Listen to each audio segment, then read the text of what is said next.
Have you ever wished you could open up a time capsule? Not one buried in your backyard, but a digital one? Well, that's exactly what we are doing today. We are about to crack open a document frozen in time and see the world of robotics from the very dawn of the public internet. And here it is. This one line is our timestamp. It's from a Usenet FAQ, kind of like a guide for an early online community. December 1994. And this isn't some modern documentary looking back. No. This is the real deal, an authentic snapshot of a world right on the edge of a massive tech revolution, preserved in, digital amber. So this document, it's our window. It really makes you wonder, what did the future of robotics actually look like from way back in 1994? What did they get right? What were they dreaming about? And how did their vision end up shaping the world that we live in right now? To figure that out, we're going to take a little tour through this incredible file. We'll kick things off by seeing how they even defined what a robot was. Then we'll meet the online community that was pushing everything forward. We'll look at the actual tech they had to work with, and then we'll wrap up by seeing the ambitious future they were already mapping out. Okay, first things first. What even was a robot back then? Turns out the answer kind of split into two different camps. You had the really practical, industrial definition, and then you had the much bigger, more philosophical idea of what a robot could be. So on one side, you have this super formal definition from the Robot Institute of America. It's all about industrial arms on an assembly line, reprogrammable, multifunctional manipulators.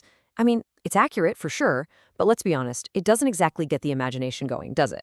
But then, on the other side, the community was totally wrapped up in the ideas of the legendary sci-fi author Isaac Asimov and his famous laws of robotics. And these weren't about factory work. They were about ethics, about safety, about the entire relationship between us and our creations. And that's the key. Even way back in '94, they were thinking about both the how and the what if. So who were these people having these big conversations? Well, to find out, we have to go to the places where this community of builders and dreamers and hobbyists got together long before the web looked anything like it does today. Before we had web forums, before social media, there was Usenet.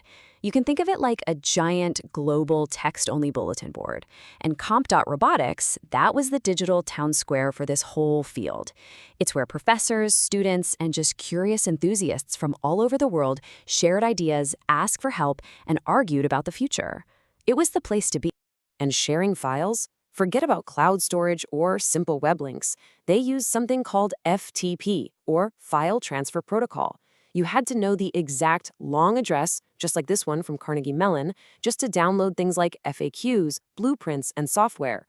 It was a bit raw, totally direct, but for the people who knew how to use it, it was incredibly powerful. Now, this data, which is pulled right from that FAQ, it tells a really interesting story. After a huge boom in the early '80s, the market for industrial robots just cratered. But look at that, by 1993, it had come roaring back bigger than ever. You can almost feel the fresh wave of optimism and growth this community was riding. But the business landscape was really tough. The market was dominated by huge international players, like Fanuc from Japan and ABB from Europe.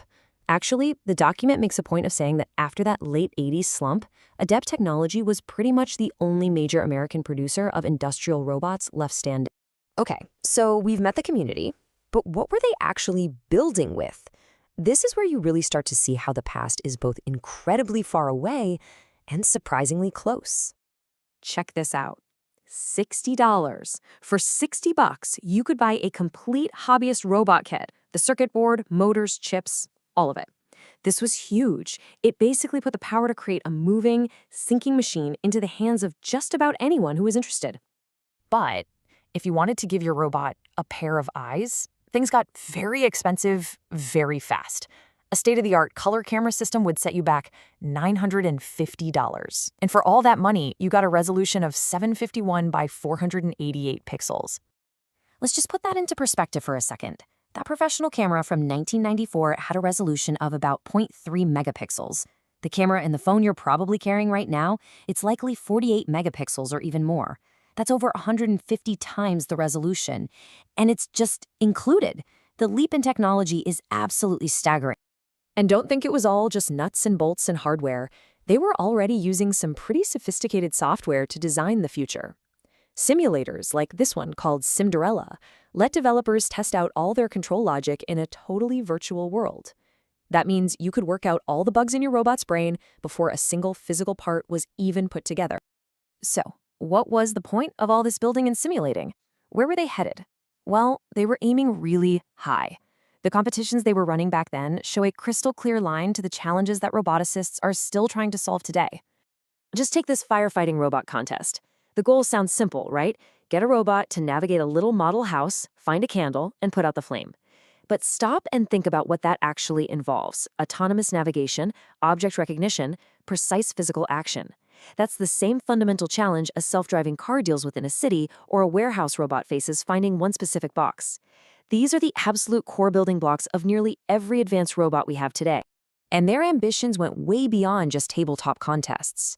This quote from the FAQ says it all. They were already dreaming about their creations going places humans couldn't, or at least shouldn't, out into space, deep under the sea, into hazardous environments.